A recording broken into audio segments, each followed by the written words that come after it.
মা বাবা যখন বয়সে পৌঁছে যায়, আমাদের অনেকের আব্বা আম্মার বয়স হয়ে গেছে না? আমার আব্বারই তো বয়স হয়ে গেছে 60-এর উপরে।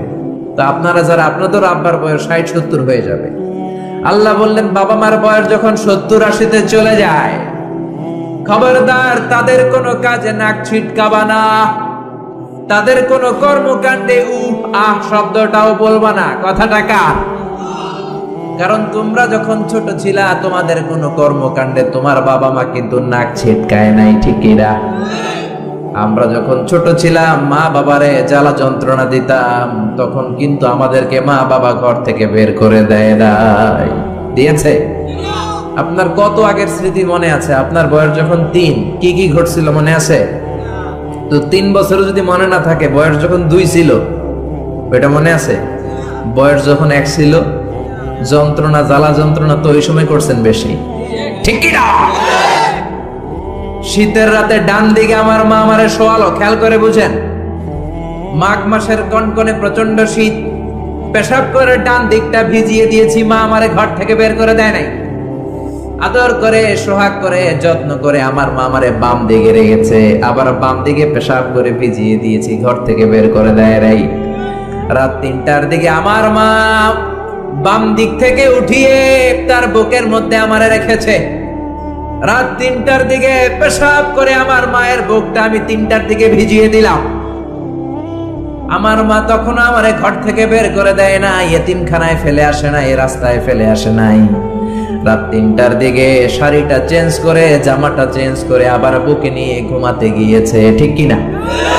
এজন্য আল্লাহ বোঝাতে চাইলেন ইহসান কারে বলে। শোনো শোনো, ওই বাবা মা যখন বয়স 70 হয়ে যাবে, ওই বাবা মার বয়স যখন 80 হয়ে যাবে, খবরদার খবরদার বাবা মার কোনো কাজে নাক ছিটকাবা না, উফ শব্দটাও করবা না। তোমরা যখন জ্বালাতন করেছো, বাবা মা তোমাদেরকে ঘর থেকে বের করে দেয় না, এতিমখানায় রেখে আসে নাই। এখন বয়সের কারণে বাবা মা যদি জ্বালাতন করে, বাবা আর মারে বৃদ্ধাশ্রমে রেখে এসো না, ঠিক কিনা? এজন্য আল্লাহ রেখে বললেন খবরদার বাবা মারে বৃদ্ধাশ্রমে রেখে এসো না। তোমাদের জ্বালা যন্ত্রণা বাবা মা সহ্য করেছে, তোমারে ঘর থেকে বের করে দেয় না, এতিমখানায় রেখে আসে নাই। এজন্য বাবা মা যদি ঘরের মধ্যে পেশাব করে, পায়খানা করে পরিষ্কার করবা, তাহলে তোমার জীবনটারে উজালা করে দেবে কে? বৃদ্ধাশ্রমে রেখে আসা যাবে? বাবা মারে যদি বৃদ্ধাশ্রমে রেখে আসো, মনে রাখবা তোর কপালে বৃদ্ধাশ্রম জুটবে না। তুমি যদি বাবা মারে বৃদ্ধাশ্রমে রেখে আসো, তুমি বয়স্ক হলে তোমার কপালে বৃদ্ধাশ্রম নাই, ঠিক কিনা? আঙ্গা থালা হাতে নিয়ে তুমি রাস্তায় ভিক্ষা করে খাবা। এজন্য আল্লাহ বললেন ইহসানের প্রথম ব্যাখ্যা, ইম্মা ইয়াবলুগান্না ইনদাকাল কিবারা আহাদুহুমা আও কিলাহুমা ফালা তাকুল লাহুমা উফ। বাবা মা যখন বার্ধক্যে উপনীত হয়, তাদের কোনো কাজে নাক ছিটকাবা না, উফ শব্দটাও করবা না, উফ আহ এটাও বলা যাবে না। কথাটা কার? ইহসানের 2 নম্বর ব্যাখ্যা, ওয়ালা তানহারহুমা, আব্বা আম্মারে ধমক দিও না। কিছু ডাকা আইতাছে, মায়েরে ধমক দেয়, বাবারা ডাকে বুড়া, মায়েরা ডাকে বুড়ি, আছে না নাই? কেমন করে মা বাবারে তুমি বুড়া বুড়ি ডাকো? তারা তো বুড়া বুড়ি হয়েছে তোমার কারণে, তোমারে মানুষ করতে যে তারা তাদের জীবন যৌবন সব হারিয়েছে। তোমার লেখাপড়া করাতে যে তারা তাদের জমিন হারিয়েছে, তোমাকে বিদেশ পাঠাতে যে তারা তাদের ভিটে মাটি হারা হয়েছে। কিছু লোক আছে এলাকার সবার সাথে খুব মিষ্টি আলাপ, বন্ধু বান্ধবের সাথে খুবই ভদ্রতা, কিন্তু ঘরে ঢুকলেই মায়ের সাথে ঝিড়কি দিয়ে কথা বলে, ধমক দিয়ে কথা বলে, এরকম বেয়াদব আছে না নাই? আল্লাহ বললেন ওয়ালা তানহারহুমা, ধমক দিও না, তোমার সব আমলগুলো বাতিল করে দিবে কে? ওয়ালা তানহারহুমা ওয়া কুল লাহুমা কওলান কারীমা, বরং বাবা মার সাথে কোমল আচরণ করো। যত ভদ্রতা তুমি জানো, যত নম্রতা তুমি শিখেছো, যত কার্টিসি তুমি জানো, সব কার্টিসি বাবা মার সাথে মেনটেন করবা। যত সফটলি কথা বলা যায়, যত কোমল ভাবে কথা বলা যায়, যত মোলায়েম ভাষায় কথা বলা যায়, বলতে হবে কার সাথে? জোরে বলেন, রাজি আছেন তো? রাজি আছেন? এরপরে আল্লাহ বললেন ওয়াখফিদ লাহুমা জানাহায যুল্লি মিনার রাহমাতি ওয়া কুর রাব্বিরহামহুমা কামা রাব্বায়ানি সাগীরা ওয়াখফিদ লাহুমা জানাহায যুল্লি মিনার রাহমা। বাবা মার জন্য রহমতের চাদর বিছিয়ে দাও। তোমার যত সম্পদ আছে মা বাবার পায়ের সামনে বিলিয়ে দাও। তোমার জীবনে বরকত দিবে কে? এজন্য প্রথম বেতন পেলে টাকাটা দিবেন মায়ের হাতে। গিফট কিনলে আগে দিবেন মাকে, বউরে দিবেন না ওটা বলতেছি না, বউরে তো দিবেনই, কিন্তু আগে মায়ের হাতে কিছু দিবেন। তাহলে আপনার ইনকামে বরকত দিবে কে? আর বাবা মা একজন কিংবা দুইজন যদি দুনিয়া থেকে বিদায় নেয়, বাবা মার কবরের সামনে দাঁড়িয়ে চোখের পানি ছেড়ে তোমরা পড়ো রব্বিরহামহুমা কামা রাব্বায়ানি সাগীরা ওয়া কুর রাব্বিরহামহুমা কামা রাব্বায়ানি সাগীরা। কবরের সামনে দাঁড়িয়ে আল্লাহরে বলেন, আল্লাহ বাবা মা ছোটবেলা যেমনি আমাদেরকে আদর দিয়ে সোহাগ দিয়ে ভালোবাসা দিয়ে আগলে নিয়েছে, আমার বাবা মা ইন্তেকাল করার কারণে তোমার কাছে যাওয়ার পরে তুমিও আদর আর ভালোবাসা দিয়ে আমার বাবা মাকে কাছে টেনে নিও। পড়ে না আমিন? আর জোরে পড়ে না আমিন? এজন্য আল্লাহর ফয়সালা দুইটা। জোরে বলেন কয়টা? সবাই বলেন। ঘুম আসছে তো জিমাই পড়েন কেন? ফয়সালা কয়টা? এক নম্বর ফয়সালা ইবাদত হবে একজনের, তিনি কে? দুই নম্বরে খেদমত করতে হবে কার? বিশ্বনবী বললেন এই পৃথিবীতে যত ভালো আমল আছে তার মধ্যে শ্রেষ্ঠ ভালো আমল হচ্ছে মা বাবার খেদমত, বিররুল ওয়ালিদাইন। এক সাহাবী বললেন আইয়ুল আমালি আফদাল ইয়া রাসূলুল্লাহ, ও নবী সবচেয়ে ভালো আমল কোনটা? বিশ্বনবী বললেন সবচেয়ে ভালো আমল তিনটা। জোরে কোন কয়টা? এক নম্বরে as-সালাতু ফি ওয়াক্তিহা, সময় মতো নামাজ। যেখানে আজান হবে ওই জায়গায় নামাজ পড়ার দরকার আছে না নাই?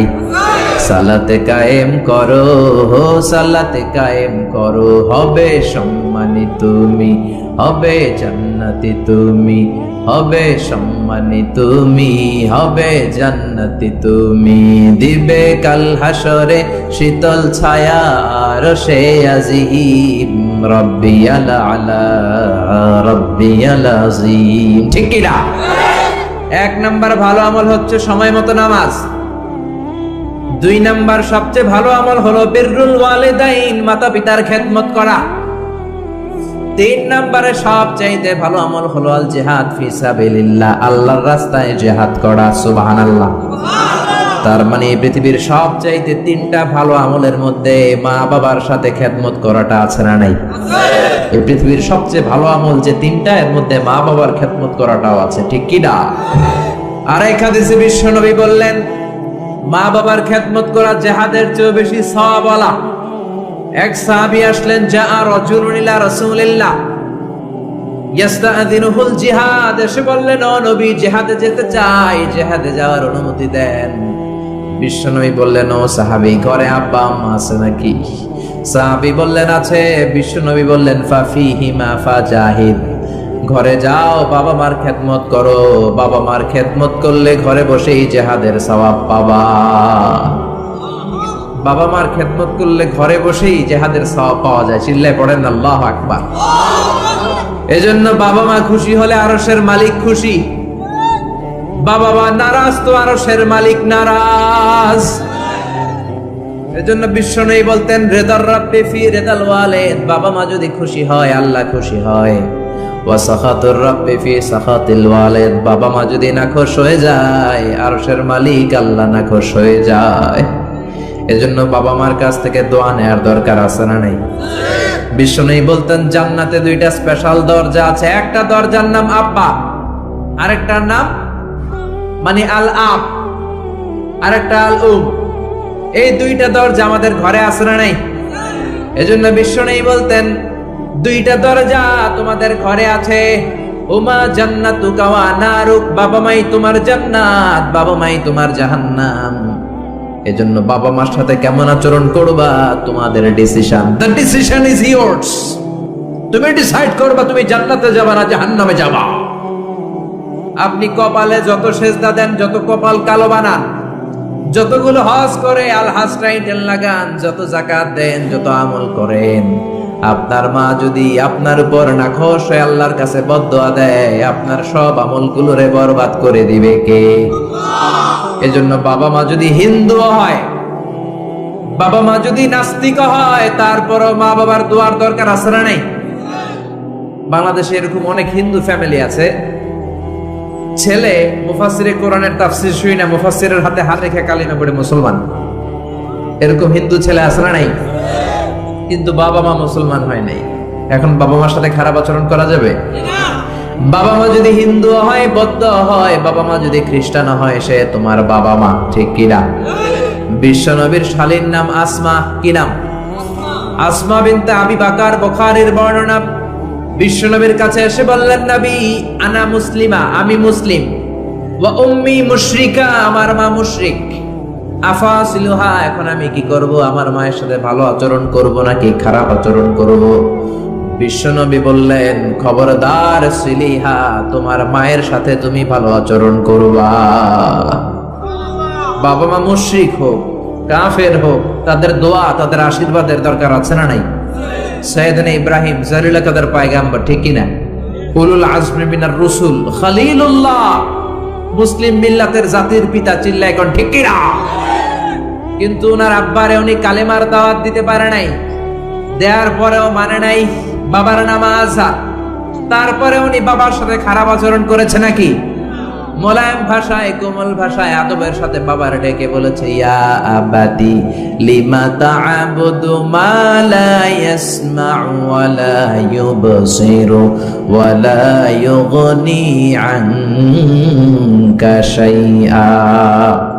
ও আমার সম্মানিত পিতা, কেন ওই মূর্তির ইবাদত করেন? 10টা হাত এরকম বের করে দিয়ে দাঁড়ায় থাকে, জিহ্বা বের করে, সামনে থাকে মিষ্টি, রসমালাই, দুধ, কিচ্ছু খেতে পারে না, মাছি বসলেও তাড়াতে পারে না, ঠিক কিনা?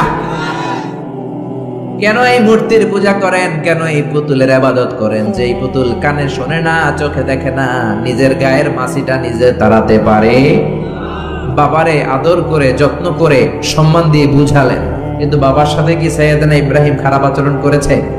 জোরে বলেন, খারাপ আচরণ করেছে? এজন্য বিশ্বনবী বললেন, খবরদার, মা বাবা কত রহমত থাকলে মানুষ বোঝে না, যখন চলে যায় তখন বোঝে, কিন্তু তখন বুঝলে লাভ হয় না, ঠিক কিনা? যতদিন বাবা মা বেঁচে থাকে, বটবৃক্ষের মতো ছায়া দিয়ে থাকে, ছাতার মতো মাথার উপর দাঁড়িয়ে থাকে। অমিয়া, বন্ধু চলে গেলে বন্ধু পাওয়া যায়, ওয়াইফ চলে গেলে ওয়াইফ পাওয়া যায়, টাকা চলে গেলে টাকা পাওয়া যায়। জনম দুঃখিনী মা যদি দুনিয়া ছেড়ে চলে যায়, মারে আর পাওয়া যায় নাকি? ওগো মা, তুমি এই ধরনের শ্রেষ্ঠ নেয়ামত, তোমারই পদ তলে রয়েছে জান্নাত। ওগো মা, তুমি এই ধরনের শ্রেষ্ঠ নেয়ামত, তোমারই পদ তলে রয়েছে জান্নাত। সুবহানাল্লাহ। এজন্য মায়ের দোয়া এমন দোয়া কখনো ফিরে না। গুলি মারলে গুলি মিস হয়, ড্রোন হামলা করলে মিস হয়, ব্যালিস্টিক ক্ষেপণাস্ত্র মারলে মিস হয়, অ্যাটম বোমা মারলে মিস হয়, মায়ের দোয়া মিস হয় নাকি? কথা কর, বিশ্বাস হয়? একটু সন্দেহ সন্দেহ লাগে? Any confusion, any doubt? লা শাক্কা ফি, কোনো সন্দেহ নাই, লা রাইবা ফি, চিল্লায় কোন ঠিক কি না? মায়ের দোয়া এমন দোয়া, মায়ের দোয়াটাও কবুল, বদ দোয়াটাও কবুল, ঠিক কি না? যদি এমন হতো শুধু দোয়াটা কবুল, তাহলে দোয়া না করুক, সমস্যা নাই, কিন্তু বদ দোয়া করলেও কবুল করে কে? বদ দোয়া কবুল হয়ে গেলে সমস্যা আছে না নাই? এজন্য মা বাবার সাথে ভালো আচরণ করব। বাবা মার ছেলে মেয়েদের দৃষ্টান্ত তরমুজ আর ছুরির মতো। মা বাবা হলো ছুরি, ছেলে মেয়ে তরমুজ। তরমুজ নিচে রেখে উপর থেকে ছুরি মারলে তরমুজ কেটে যায়, আবার ছুরি নিচে রেখে উপর থেকে তরমুজ ফেললেও তরমুজ কেটে যায়। উভয় অবস্থায় তরমুজের ক্ষতি হয়, ছুরির কিছু হয়। কথা বুঝতে পেরেছেন? এই জন্য যত বড় আল্লাহর ওলি আপনি হন না, মা বাবা বদদোয়া দিলে কিন্তু লেগে যাবে, ঠিক কি না? বনি ইসরায়েলের একজন আবেদ ছিল, নাম জুরাইজ। নাম কি? বুখারীর বর্ণনা, প্রামাণ্য বর্ণনা আপনাদেরকে শোনাচ্ছি। জুরাইজ সে একজন অনেক বড় আল্লাহর ওলি। তাহাজ্জুদের নামাজ পড়তো রাতে। তাহাজ্জুদের নামাজ ছাড়া আল্লাহর ওলি হওয়া যায়? কথা বলেন। ওমিনাল লাইলি ফাতাহাজ্জাদ বিহি নাফিলাতান লাকা আসা আন ইয়াবআসাকা রাব্বুকা মাকামাম মাহমুদা। তাহাজ্জুদের নামাজ যদি আপনি পড়েন, আপনার মর্যাদা বাড়িয়ে দিবে কে? এ আল্লাহর ওলি জুরাইজ থাকতেন পাহাড়ের উপর। পাহাড়ের উপরে তাহাজ্জুদের নামাজ পড়ছেন। ইন দা মিন টাইম ওনার মা ওনাকে ডেকেছে, ইয়া জুরাইজ আশরিবনি ময়া, পানি খাওয়া। জুরাইজ মনে মনে ভাবে, হায় হায়, নামাজের মধ্যে দাঁড়ালাম, এখনই মায়ের তৃষ্ণা লাগলো, কি করব? মায়ের ডাকে সাড়া দেব নাকি নামাজ চালিয়ে যাব? জুরাইজ মনে মনে ভাবে, কিছুক্ষণ পরে যে মাকে পানি খাওয়াবো, আগে নামাজটা পড়ি। কিছু সময় পর তার মা আবার ডাক দিল, ইয়া জুরাইজ। জুরাইজ আবার বিপদে পড়ে যায়, হায় হায়, কি করব? নামাজ পড়বো নাকি মারে পানি খাওয়াবো? আবার সিদ্ধান্ত নিল, না না, নামাজটা শেষ করে যাব। 3 বার ডাকার পরে জুরাইজ নামাজের কারণে মায়ের ডাকে সাড়া দেয় নাই। মায়ের মনের মধ্যে দুঃখ লেগেছে, মা তার মনে কষ্ট পেয়েছে। মুহূর্তের মধ্যে মা 2টা হাত তুলে আল্লাহর কাছে বদদোয়া দিয়েছে। কবুল করে নিয়েছে কে? ওই যে বলছি, মায়ের দোয়াও কবুল, বদদোয়াও। এটা কি মুফাসসিরে কোরআন নাকি হাফেজ না মাওলানা না আল্লাহর ওলি, ইট ডাজন্ট ম্যাটার। ওইটা কোনো বিষয় না। দোয়া করলেও কবুল, বদদোয়া তো কবুল। চিল্লায় কোন ঠিক কি না? উনি দোয়া করলেন, আল্লাহুম্মা লা তুমিথু ইল্লা আন তুরিয়াহুল মুমিসাত। ও আল্লাহ, 3 বার ডাকলাম, পানি খাওয়ালো না। আমার মনে বড় দুঃখ লেগেছে। আল্লাহুম্মা লা তুমিথু ইল্লা আন তুরিয়াহুল মুমিসাত। আমি বদদোয়া দিলাম, বেশ্যা নারীর ফিতনায় না ফেলে জুরাইজকে মরণ দিও না। কবুল করে নিল কে? মা দোয়া করছে, আল্লাহ, আমার ছেলেরে তুমি বেশ্যা নারীর ফিতনায় ফেলে দিও। ঠিক তার 3 দিন পরে এক বেশ্যা নারী এসে তার দরজায় নক করতে শুরু করছে। তাহাজ্জুদের নামাজের পর জুরাইজ দরজা খুলে দেখে এক বেশ্যা নারী। বেশ্যা নারী বলে, দেখো আমি কত সুন্দরী, অনন্যা, সুস্নিগ্ধা, প্রিয়ংবদা, সুহাসিনী, সুকেশিনী, সুভাষিনী, অসূর্যম পশা, কাকপক্ষীও টের পাবে না, কেউ জানবে না তুমি আমার সাথে অপকর্ম করো। আল্লাহর ওলি জুরাইজ বলে, খবরদার, ওয়াল আয়াদু বিল্লাহ, আমি একজনকে ভয় পাই, তিনি কে? আল্লাহরে যারা ভয় পায় তাদের দ্বারা এই কাজ করা সম্ভব না, দূর হয়ে যা। আল্লাহর ওলি জুরাইজের সাথে সুবিধা করতে না পেরে বেশ্যা পাহাড় থেকে নেমে যায়। নেমে দেখে পাহাড়ের নিচে রাখাল শোয়া। রাখাল ঘুম থেকে উঠিয়ে বেশ্যা বলে, আমি কত সুন্দরী দেখো। রাখাল মনে মনে কয়ে, পাইছি তোরে। রাখাল আর বেশ্যা মিলে অপকর্ম করে জিনায় লিপ্ত হয়ে যায়। গভীর রাতে 2 জন জিনা অপকর্ম করে, ব্যভিচার করে। আর ব্যভিচারের ফসল হিসেবে ওই বেশ্যা নারীর পেটের ভিতরে কিছুদিনের মধ্যেই সন্তান দিয়ে দেয় কে? দিন গড়িয়ে রাত আসে, মাস যে বছর আসে। 3 মাস যাওয়ার পর বেশ্যা নারীর পেটটারে উঁচা করে দিছে কে? এবার এলাকার লোকেরা ধরেছে, তুই তো বিয়ে করস নাই, পেটে বাচ্চা আসলো কেমনে? You didn't get married, so from where did you get the baby? তোমার বিয়ে হয় নাই, তোমার হাজবেন্ড নাই, তোমার পেটে বাচ্চা আসলো কেমনে? বেশ্যা বলে, আমার পেটের বাচ্চার বাবা হচ্ছে ওই আল্লাহর ওলি জুরাইজ। জুরাইজ আমার সাথে অপকর্ম করেছে রাতের আধারে, কেউ দেখে নাই। সবাই মিলে জুরাইজ রে ধরো, এটা ভণ্ড। কথাটা হাসানা মিসা? কত পার্সেন্ট মিসা? সবাই কয়, হায় হায়, এতদিন ভাবতাম আল্লাহর ওলি, এখন দেখি ভণ্ড। দিনের বেলা তুমি জুব্বা পরো, তোমার কাছে পানি পড়ার জন্য যাই, আর রাতের বেলা অপকর্ম। আজকে তোর ভণ্ডামি ছুটামো। উপর মে পাক সাফ, আন্দার মে খালাত মালাত। উপর দিয়া তুমি অনেক ভালো জুরাইজ, ভিতরে তোমার এত গোলমাল। উপর দিয়া ফিটফাট, ভিতর দিয়া সদরঘাট। আজকে তোর সদরঘাট বের করুন। সবাই লাঠি ছোটা নিয়ে তার গির্জা ভাঙতে গিয়েছে।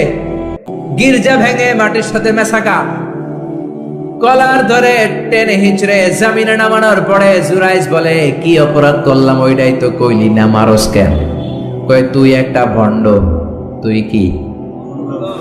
জুরাইজ বলে, কি অপরাধ করেছি বলো? সবাই বলে তুমি আল্লাহর ওলি সেজে বসে আছো। জুব্বা পরে ভাব ধরেছো, রাতে রাতারে অপকর্ম করেছো, এই বেশ্যা নারীকে তুমি গর্ভবতী করেছো, এই বেশ্যা নারীর পেটের ভেতরে যে সন্তান, এইটার বাবা হইলি তুই। জুরাইজ কয়ে খাইছে। কি বিপদে বললাম, আমি তো চিনি না এই বেশ্যাকে। জুরাইজ বলল ঠিক আছে, কি করবা? সবাইকে তো ডেথ পেনাল্টি, মৃত্যুদণ্ড। কি দণ্ড? যুগে যুগে মৃত্যুদণ্ড আছে না নাই? মৃত্যুদণ্ড। এখনই তোমার শিরোচ্ছেদ করা হবে। জুরাইজ বলে ঠিক আছে, শিরোচ্ছেদ করবার সমস্যা নাই। শিরোচ্ছেদ করার আগে 2 রাকাত নামাজ পড়ার অনুমতি দাও। কয় রাকাত? আল্লাহর ওলি জুরাইজ চোখের পানি ছেড়ে 2 রাকাত নামাজ পড়ে আল্লাহর ডেকে বলে, আল্লাহ তুমি যদি এক হও, তুমি যদি কাদের হও, তুমি যদি সব ক্ষমতার মালিক হও, আজকে এই বেশ্যার পেটের বাচ্চাটার ইঙ্গিত করে একটা প্রশ্ন করব, তুমি পেটের বাচ্চার মুখের জবান খুলে দিবা। আল্লাহ পারে? এই ছোট্ট বাচ্চার জবান খুলে দিতে পারবে? এত ক্ষমতা আল্লাহর। হাজার হাজার মানুষ দাঁড়িয়ে আছে। 2 রাকাত নামাজের পর জুরাইজ বেশ্যারে ডেকে বলে, বেশ্যা এদিকে আয়, তোর পেটের বাচ্চার বাবাকে। কয় আননে। জুরাইজ কয় সর্বনাশ। এবার বলে আরো কাছে আয়। কাছে আসার পরে বেশ্যার পেটের দিকে ইঙ্গিত করে পেটের বাচ্চারে ডেকে বলে, উলমান হুয়া আবুক, তোমার বাবাকে বলো। সবাই হাসে, সবাই কয় পেটের বাচ্চা, 3 মাসের বাচ্চা, এটা তো মানুষই হয় না, এটা এখন রক্ত মাংসে ছোট্ট একটা গোশতের টুকরো, এটা কথা বলবে কেমনে? জুরাইজ ডেকে বলল, পেটের বাচ্চা, তুমি যদি এক আল্লাহর আদেশে মায়ের পেটে এসে থাকো, তোমারে প্রশ্ন করব, তুমি উত্তর দাও। মান হুয়া Abu, who is your father? তোমার পিতাকে? হাজার হাজার মানুষকে তাজ্জব করে বেশ্যার পেটের ভেতর থেকে মানুষের মতো আওয়াজ আসতে শুরু করলো। পেটের ভেতর থেকে ছোট্ট বাচ্চা বলে, আনতাল আস্তাবি, আপনি আমার বাবা নন। ওই যে সিপাহি দাঁড়ায় আছে, আর রাই হুয়া আবি, ওই রাখাল হলো আমার বাবা। আল্লাহু আকবার। সবাই বলে, জুরাইজ তুমি তো ভণ্ড না, আসলে আল্লাহর ওলি, আমাদেরকে মাফ করে দাও, তোমার গির্জা আমরা স্বর্ণ দিয়ে বানায় দেব। জুরাইজ বলে, স্বর্ণ দিয়ে বানানোর দরকার নাই, মাটি দিয়ে বানায় দিলেই চলবে।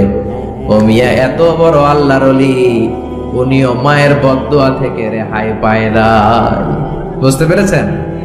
মায়ের বদদোয়ার কারণে অপদস্থ হওয়া লেগেছে। চিল্লায় বলেন ঠিক কি না? এজন্য কত বড় নেয়ামত যে আমাদের ঘরে আছে আমরা নিজেরা চিনি না। হাতিয়া দিবেন আগে আম্মারে দিবেন, বেতন পেলে আগে মায়ের হাতে দিবেন, বাবার হাতে দিবেন, আপনার জীবনটারে উজালা করে দিবে কে? কি রহমত, কি বরকত, কি নেয়ামত ঘরে রেখেছে আল্লাহ, আমরা চিনলাম না। ঠিক কি না? বিশ্বনবী মসজিদ নববীর প্রথম মিম্বারে পা রেখে আওয়াজ করে বললেন আমিন। দ্বিতীয় মিম্বারে পা রেখে আওয়াজ করে বললেন আমিন। তৃতীয় মিম্বারে পা রেখে আওয়াজ করে বললেন আমিন। সাহাবারা বললেন, ও নবী, 3 বার কেন আমিন বললেন বুঝি নাই। বিশ্বনবী বললেন, প্রথম মিম্বারে যখন পা রেখেছি, জিব্রাইল এসে বলেছে, রমজান পাওয়ার পরেও ইবাদত করে যে গুনাহ মাফ করতে পারে নাই, তার উপর আল্লাহর লানত। আমি বিশ্বনবী বলে দিয়েছি আমিন। দ্বিতীয় মিম্বারে পা রেখেছি, জিব্রাইল এসে বলেছে, আমি বিশ্বনবীর নাম শোনার পরেও যারা আমার উপর দুরূদ পড়ে নাই, তাদের উপরে আল্লাহর লানত। আমি নবী বলে দিয়েছি আমিন। সবাই পড়েন সাল্লাল্লাহু আলাইহি ওয়াসাল্লাম। 3 নাম্বার মিম্বারে পা রাখার পরে জিব্রাইল এসে বলে, মা বাবা একজনকে কিংবা 2 জনকে বার্ধক্যে উপনীত পাওয়া অবস্থায়, বয়স্ক অবস্থায়, পাওয়া অবস্থায় মা বাবার খেদমত করে যারা জান্নাত কামাতে পারে নাই, তাদের উপর আল্লাহর লানত। আমি বলেছি আমিন। এজন্য মা বাবার খেদমত করলে জান্নাতটারে উন্মুক্ত করে দিবে কে? আল্লাহ। বিশ্বনবী বললেন, মা বাবা 2 জনের সাথেই ভালো আচরণ করবা, বিশেষ করে মায়ের সাথে। কার সাথে? এক সাহাবী বললেন, বুখারীর বর্ণনা, মান আহাক্কু বিহুসনি সাহাবাতি ইয়া রাসূলুল্লাহ, সবচেয়ে বেশি ভালো আচরণ কার সাথে করব? বিশ্বনবী বললেন, উম্মুক, মায়ের সাথে। তারপরে বললেন মায়ের সাথে, তারপরে বললেন মায়ের সাথে, 3 বার বললেন মায়ের সাথে। আরেক বর্ণনা এসেছে 4 বার বললেন মায়ের সাথে, 5ম বারে বললেন তোমার পিতার সাথে। বাবার চেয়ে মায়ের মর্যাদা বেশি না কম? আল্লাহ বললেন বাবার চেয়ে মায়ের মর্যাদা অনেক বেশি। তার কারণ হলো মা যে কষ্ট সহ্য করেছে বাবা ওইটা করে নাই, ঠিক কিনা? হামালাতহু উম্মুহু, বাবা তোমারে পেটে ধরে নাই, পেটে ধরেছে কে? 2 নম্বরে বললেন ওয়াহানান আলা ওয়াহান, বোঝার পরের বোঝা, যন্ত্রণার পরের যন্ত্রণা 10 মাস 10 দিন বাবা সহ্য করে নাই, করেছে কে? 3 নম্বরে বললেন ওয়াফিসালুহু ফি আমাইন, 2 বছর বাবা দুধ খাওয়ায় নাই, দুধ খাওয়ালো কে? 2 বছর আপনি দুধ খাইছেন, তার মানে কত লিটার দুধ আপনি খেয়েছেন, কত গ্যালন, কত গ্লাস দুধ আপনি খেয়েছেন, কোনো হিসাব আছে? বিশ্বনবী ধমক দিয়ে বললেন লাউ কাতাআতা জিলদাক, জিলদ মানে কি? চামড়া। লাউ কাতাআতা জিলদাক, তোমার চামড়াগুলো কেটে রোদে শুকিয়ে যদি মায়ের পায়ের 2টা জুতা বানিয়ে দাও, ওই যে ছোট্টবেলায় 1 ঢোক দুধ তুমি খেয়েছিলা, ওই একটা ঢোক দুধের শোধ আদায় হবে নাকি? মায়ের দুধের শোধ আদায় হবে? জোরে বলেন আদায় হবে? আদায় হবে? যেদিন আমাদেরকে জন্ম দিলেন কতটা কষ্ট সহ্য করেছেন, মনোযোগ দিয়ে শোনেন। মেডিকেল সায়েন্টিস্টরা বলে কোন সুস্থ মানুষ তার দেহে 45 ইউনিটের বেশি ব্যথা সহ্য করতে পারে না। একজন তাজা সুস্থ মানুষ তার দেহে 45 ইউনিট পেইন একবারে সহ্য করতে পারে। ব্যথার মাত্রা যদি 45 ইউনিটের বেশি হয়, লোকটা হয় বেহুশ নয় মরে যাবে। আমার আর আপনার মা আমাদেরকে জন্ম দিতে যে 57 ইউনিটেরও বেশি ব্যথা সহ্য করেছেন, 57 unit plus. Can you imagine? এটা কি কল্পনা করতে পারেন? কল্পনা করতে পারেন? 57 ইউনিটেরও বেশি, যেই ব্যথাটা কোনো অ্যাক্সিডেন্টে আপনার দেহের 20টা হাড়টি একসাথে ভেঙে গেলে যত ব্যথা, তার চেয়েও বেশি ব্যথা। চিল্লা এখন আল্লাহু আকবার। এজন্য আল্লাহ ডেকে বললেন খবরদার মায়ের সাথে বেয়াদবি করো না। মায়ের সাথে বেয়াদবি করলে তোমার কোনো আমল কাজে আসবে না। বিশ্বনবীর জলিল কদর সাহাবার নাম ছিল আলকামা। কি নাম? আরো জোরে বলেন কি নাম? আলকামা অসুস্থ, ইন্তেকাল করবে, মুমূর্ষ, কিন্তু মুখ দিয়ে কালেমা বেরোয় না। তার আত্মীয় স্বজন সবাই মিলে তার সামনে কালিমা পড়ে, কিন্তু কালিমা বেরোয় না। 3 দিন বিছানায় পড়া। কয়দিন? বিশ্বনবী বলেছেন লাকিনু মাউতাকুম লা ইলাহা ইল্লাল্লাহ, তোমরা তোমাদের মুমূর্ষ মৃত রোগীদের সামনে বসে লা ইলাহা পড়ো। কি পড়ো? কিন্তু বললেন না লা ইলাহা পড়েন, লা ইলাহা পড়েন। অনেকে মারা যাবে, দাদা মারা যাবে, চাচা মরে যাবে, বিছানায় পড়ে, কানের সামনে যায় এই লা ইলাহা পড়েন, লা ইলাহা পড়েন। এরকম জোরাজোরি করবেন না, তার রুহু বেরোচ্ছে, এমনিই তো একটা জ্বালা। আবার যদি আপনি চাপাচাপি করেন, সে যদি বলবে শোনা করুন না, ঝামেলা আছে না নাই? এজন্য বিশ্বনবী বললেন জোরাজোরি করো না, কানের সামনে যে আস্তে আস্তে তার সামনে যে পড়তে শুরু করে দাও লা ইলাহা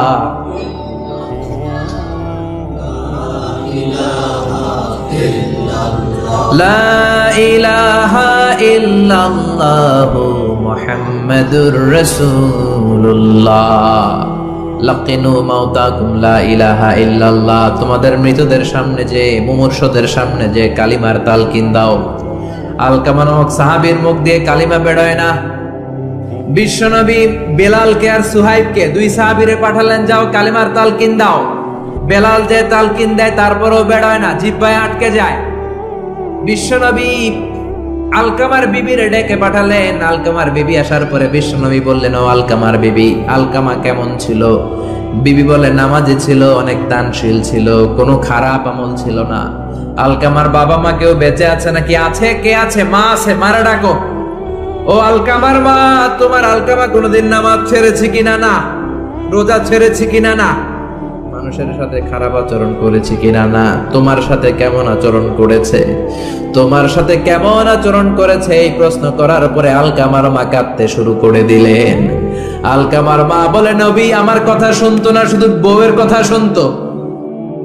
বউয়ের ওড়না ধরে পিছু পিছু ঘুরতো, আমার মনে কষ্ট দিয়েছে। বিশ্বনবী বললেন তোমার ছেলেরে তুমি মাফ করে দাও। আলকামার মা বলে না, মাফ করবো না। একথা শোনার পরে বিশ্বনবী বললেন লাকড়ি আনো, আগুন জ্বালাও, আলকামারে আগুনে ফেলে দেব। লাকড়ি এনে আগুন জ্বালানোর পর আলকামার মা চিৎকার দিয়ে বিশ্বনবীর পায়ে পড়ে যায়। বিশ্বনবীরে ডেকে বলে, নবী গো, আপনার দুটা পায়ে ধরি, আমার কলিজার টুকরা আলকামারে আগুনে ফেলবেন না।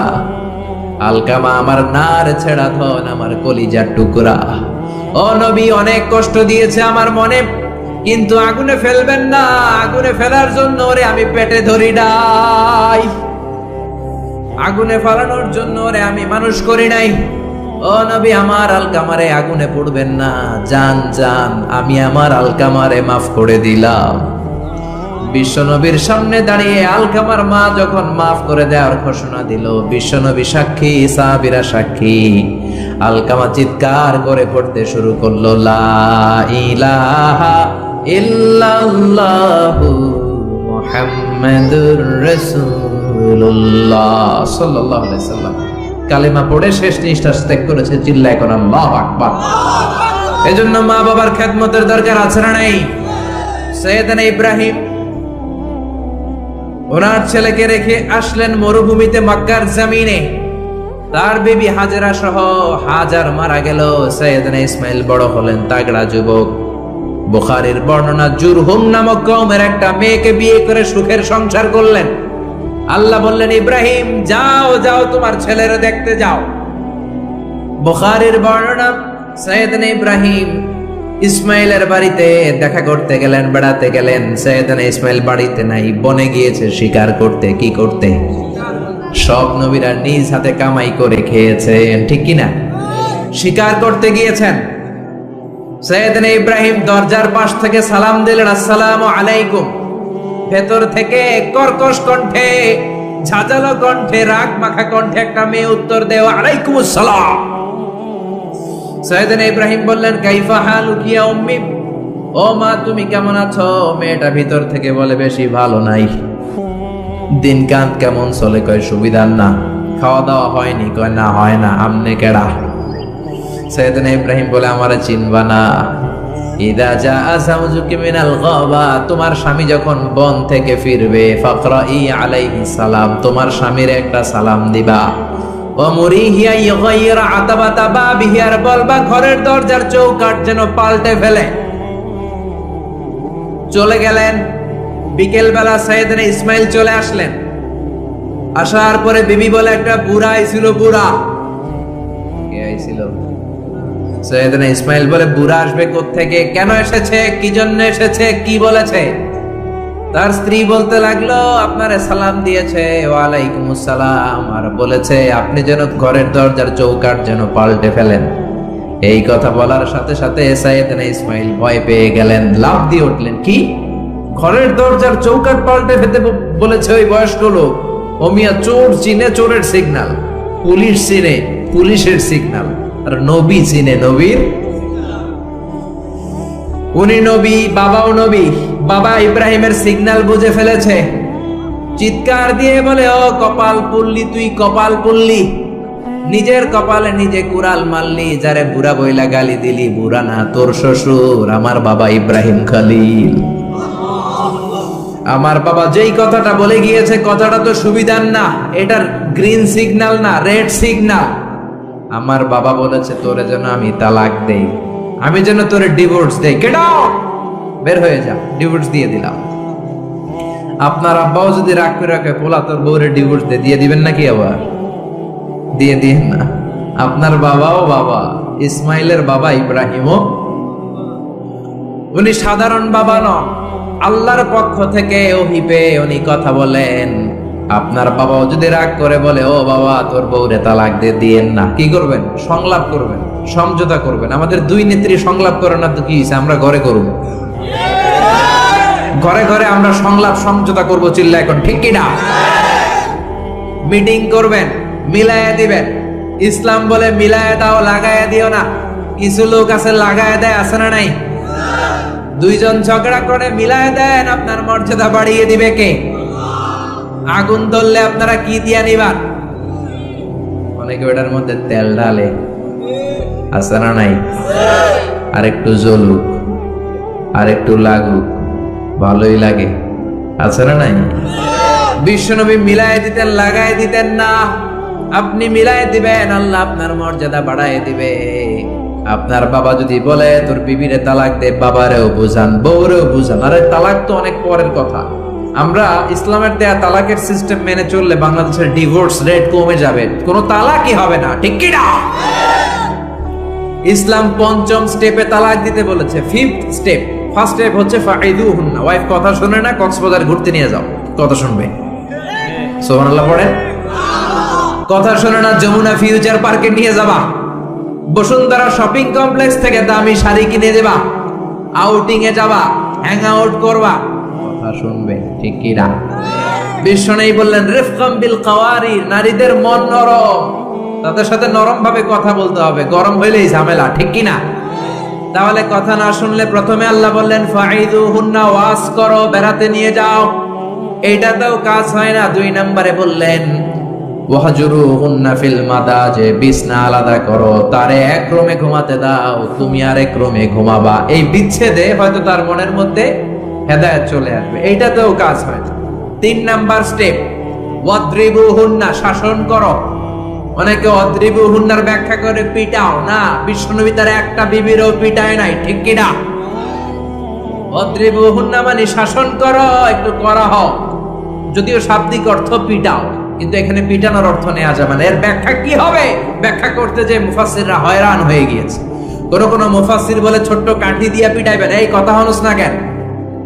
2টা বাচ্চা হয়ে গেছে, এত সুখের সংসার, কত ঘুরলাম, কত সুন্দর সংসার করলাম, এখন সংসারটা ভেঙে গেলে আমার হবে কি? তুই আমার কৈতরি, তুই আমার টুনটুনি, তুই আমার পরাণের পরাণ, এরকম বইলা লাঠি দিয়ে আস্তে আস্তে বাড়ি দিবেন। অনেক মুফাসসির বলেছে না, মেসওয়াক দিয়ে বাড়ি দিবেন। অনেক মুফাসসির কয় না, কোন বালিশ দিয়ে পিটাইবেন, যাতে হাত পা না ভাঙে, ঠিক কি না? তাহলে ওয়াজ করলেন শোনে না, বিছানা আলাদা করলেন শোনে না, তারপরে তাদেরকে একটু কড়া হন, শাসন করেন, তা তো শোনে না। তারপরে কোরআন বলে ফাবাসু হাকামাম মিন আহলিহি হাকামাম মিন আহলিহা, শ্বশুর পক্ষের লোকেরা, ওই পক্ষের লোকেরা, মুরব্বীরা বসে মেলমিশ করে দেওয়ার চেষ্টা করবে, তাতেও শোনে না। 4টা শেষ, এরপরে 5ম নাম্বারে তালাক, তাও একবারে 3 তালাক দেওয়া যাবে না। তালাক 2 ধরনের, তালাক সুন্নি, তালাক বিদঈ। একটা হচ্ছে সুন্নতি তালাক, আর একটা হচ্ছে বেদাতি তালাক। বেদাত তালাক মানে রাগের মাথায় একসাথে 3 তালাক, 5 তালাক, এগুলো আছে না নাই? না, এগুলো করা যাবে না। তালাক সুন্নি হচ্ছে আপনার বউয়ের যখন পিরিয়ড হয় না, আপনার বউ ক্লিন পরিচ্ছন্ন, তখন 1 তালাক দিবেন, কারণ ওই তালাক দেওয়ার পরেও তার প্রতি ভালোবাসা জাগলে আবার মেলামেশার সুযোগ আছে না নাই?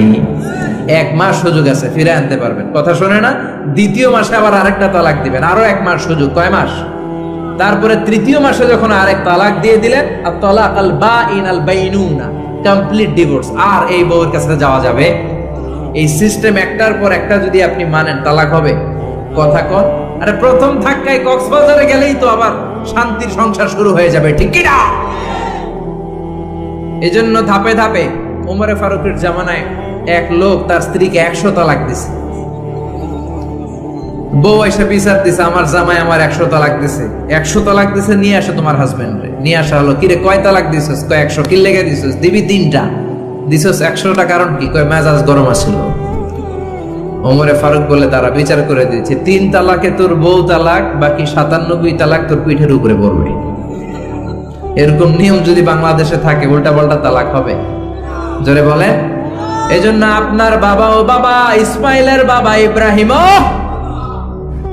সৈয়দনা ইব্রাহিম বললেন তালাক দাও, ইসমাইল তালাক দিয়ে দিলেন। ঘটনা মনে আছে তো, না ভুলে গেছেন?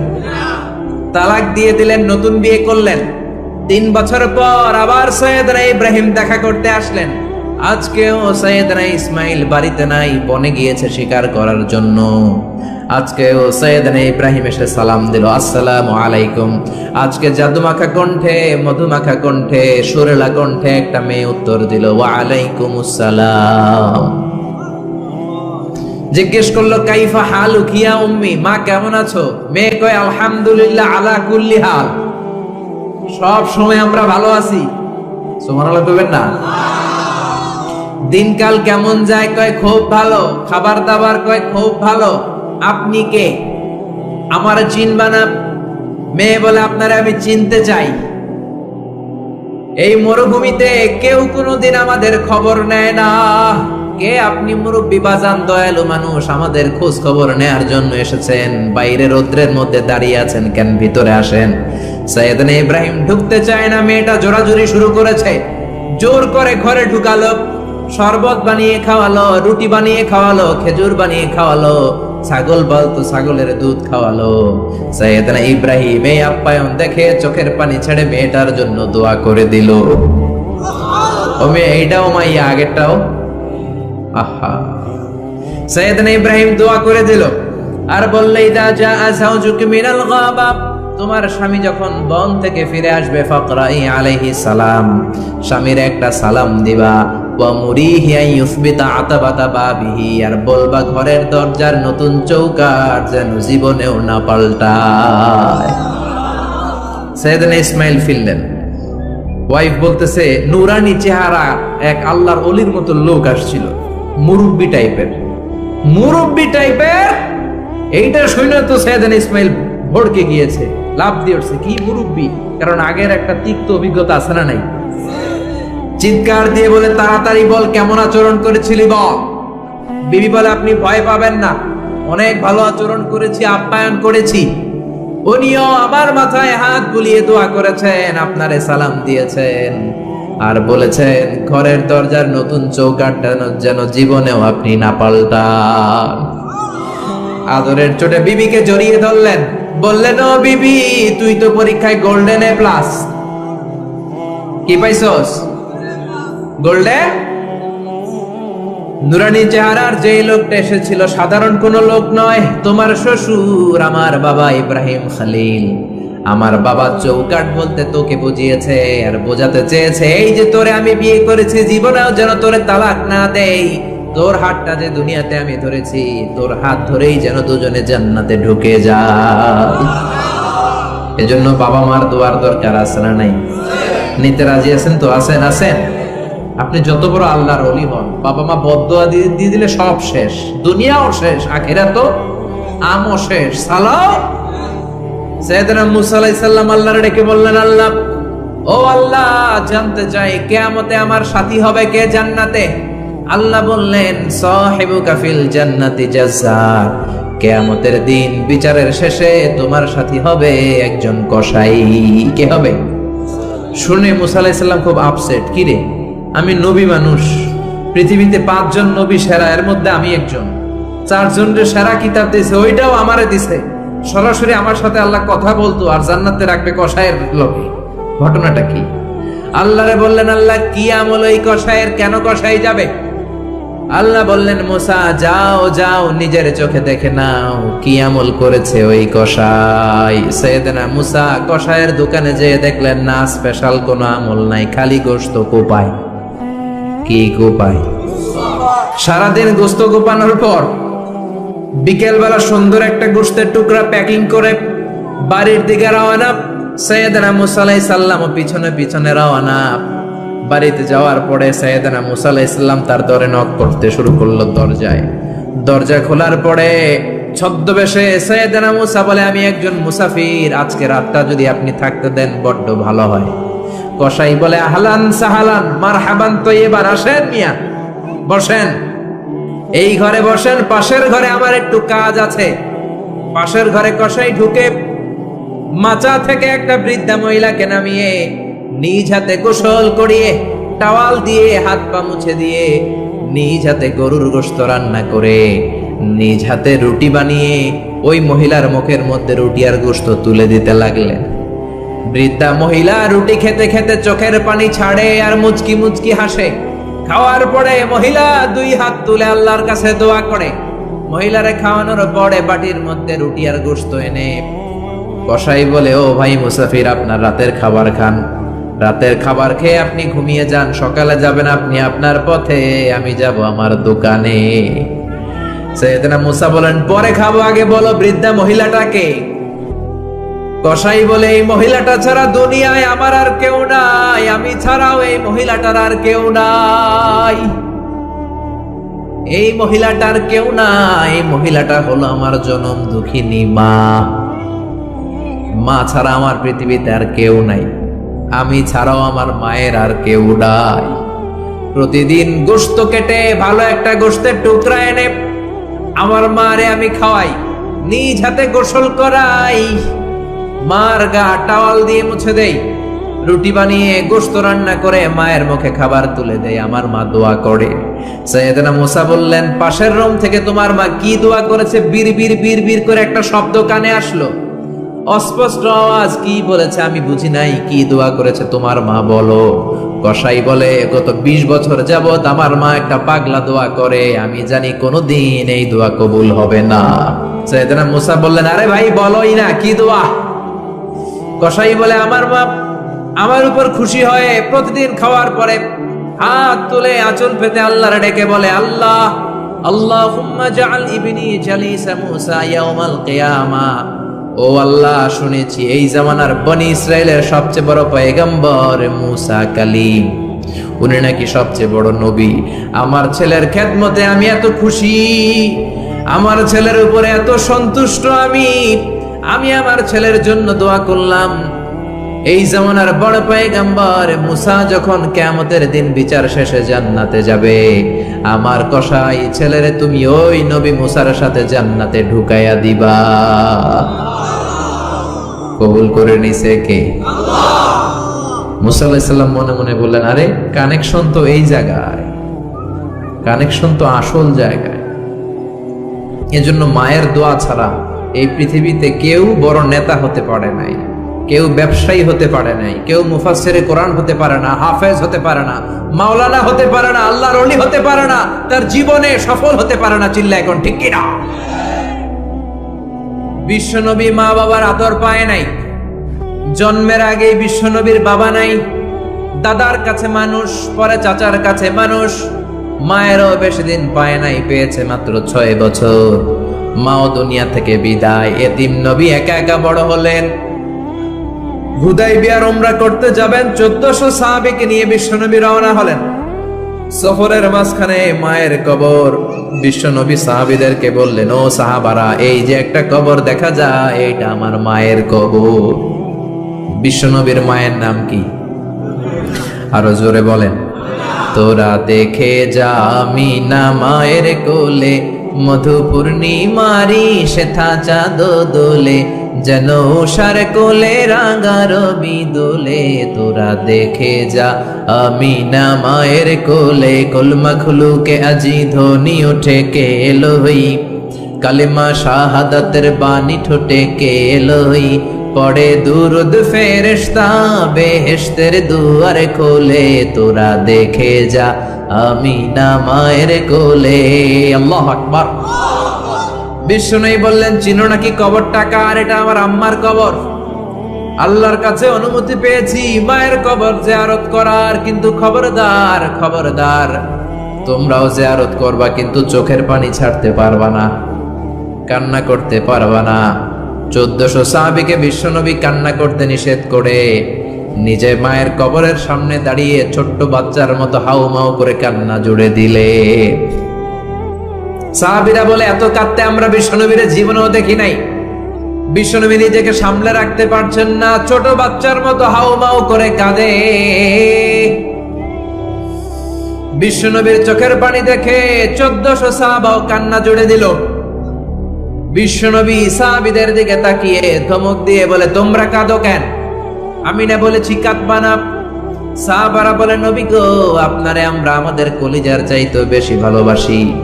আপনার চোখ দিয়ে কোনো কারণে পানি নামতে দেখলে আমরা আমাদের দুটি চোখ শুকনা রাখতে পারি না, আমাদের চোখ দিয়েও পানি চলে আসে। বিশ্বনবী বললেন, আদ্রাকাতনি রাহমাতুহা ফাবাকাইতু।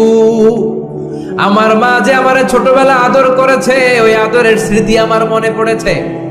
আমার মা আমেনা আমারে জাইতুনের তেল মালিশ করে দিত সারা গায়ে। আমার গায়ের এমন কোন জায়গা নাই যেই জায়গায় আমার মা আমেনা তার 2টা ঠোঁট দিয়া চুমা দেয় নাই। আমার মা আমার জামা পরিয়ে দিত, কোলে তুলে আদর করত। ছোটবেলার সেই স্মৃতিগুলো মনে পড়েছে, তাই আমি কাঁদি। তোমরা কাঁদো কেন?